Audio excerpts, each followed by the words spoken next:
Hi, my name is Joshua Lee, and I'm going to present to you the film Brokeback Mountain, which depicts a complex emotional and sexual relationship between Ennis Del Mar and Jack Twist in the American West. Ennis Del Mar and Jack Twist are hired by Joe Aguirre to herd his sheep through the summer in the Wyoming mountains. After a heavy night of drinking, Jack makes a pass at Ennis, who is initially hesitant but eventually responds. Though he informs that it was a one-time incident, the two develop a passionate sexual and emotional relationship. After discovering their summers together is being cut short, they briefly fight and each is bloody.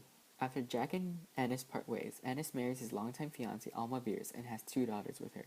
Jack returns next summer seeking work, but is refused to be rehired. Jack moves to Texas, where he meets, marries, and has a son with Lorene Newsom. After 4 years, Jack visits Ennis. Upon meeting, the two kiss passionately, which Alma observes. Jack broaches the subject of creating a life together on a small ranch, but Ennis, haunted by a childhood memory of the torture and murder of 2 men suspected of homosexual behavior, refuses. He's also unwilling to abandon his family. Ennis and Jack continue to meet. The marriage of both men deteriorate. Lorene abandons the rodeo, going into business with her father and expecting Jack to work in sales. However, Alma and Dennis eventually divorce. Hearing about Ennis's divorce, Jack drives to Wyoming. He suggests again that they should live together, but Ennis refuses to move away from his children. Jack finds solace with male prostitutes in Mexico. Ennis sees his family regularly until Alma finally confronts him about her knowing the true nature of his relationship with Jack. This results in a violent argument, causing Ennis to abandon his connections with Alma. Ennis meets and has a brief romantic relationship with Casey Cartwright, a waitress. At the end of a regular fishing trip with Jack, Ennis tries to delay their next meeting. Jack's frustration erupts into argument, and Ennis blames Jack for being the cause of his own conflicted actions.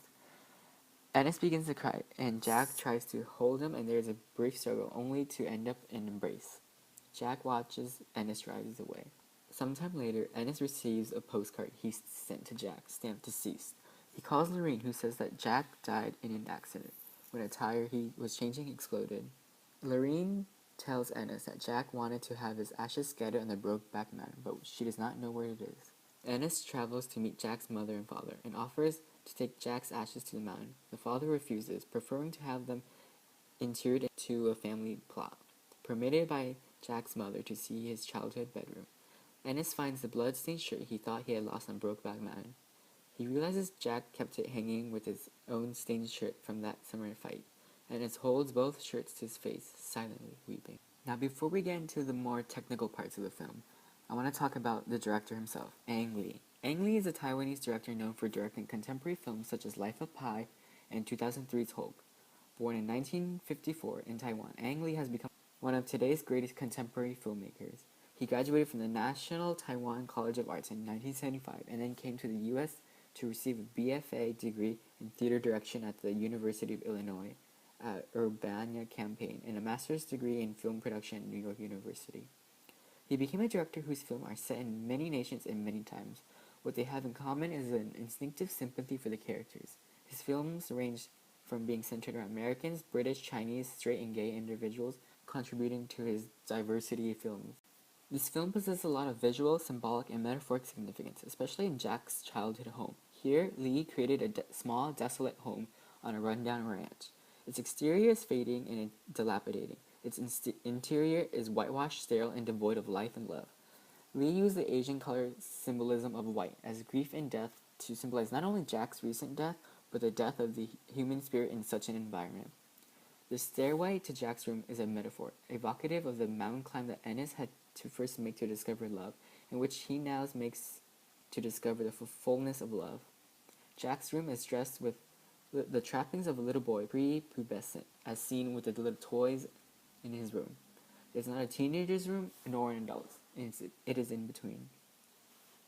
Practically, the only color that we see in the house is Jack's mother's clothing, and in Jack's clothing and in bed covering, each signifying the symbolism of life with love that was shared between son and mother, the only person who knew, understood, and at least tactically approved of the relationship between Jack and Ennis.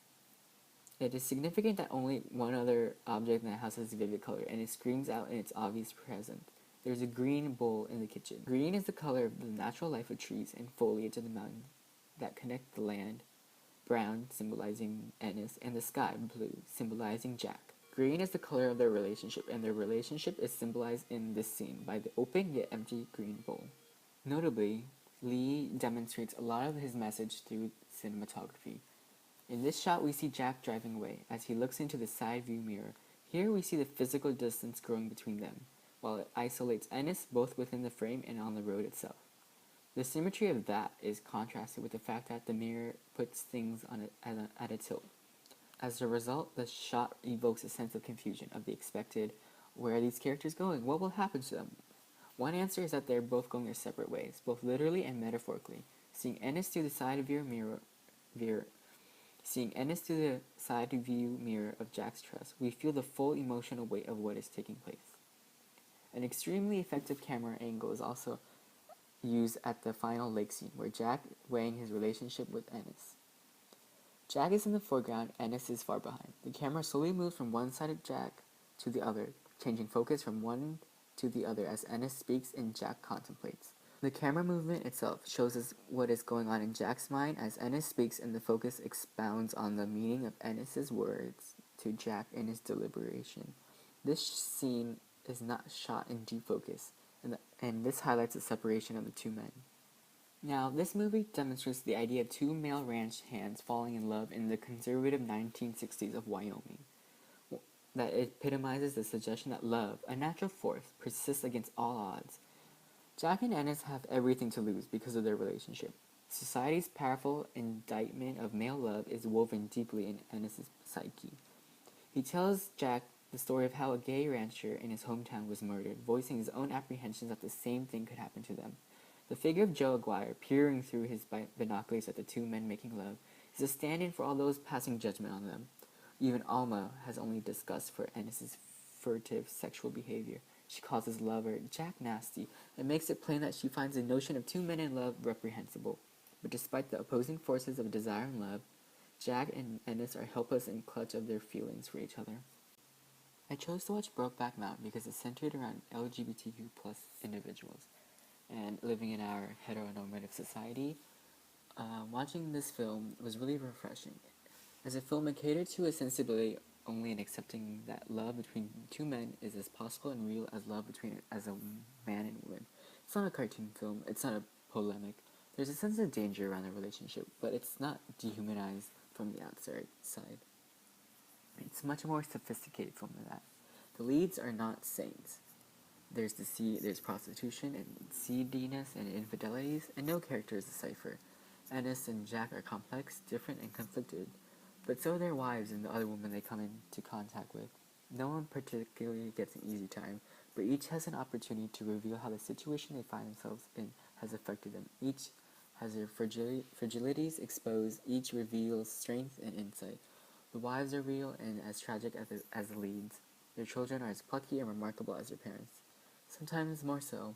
It's a narrative in which character is treated with respect and by the filmmaker, even if they do not treat each other with respect in the film.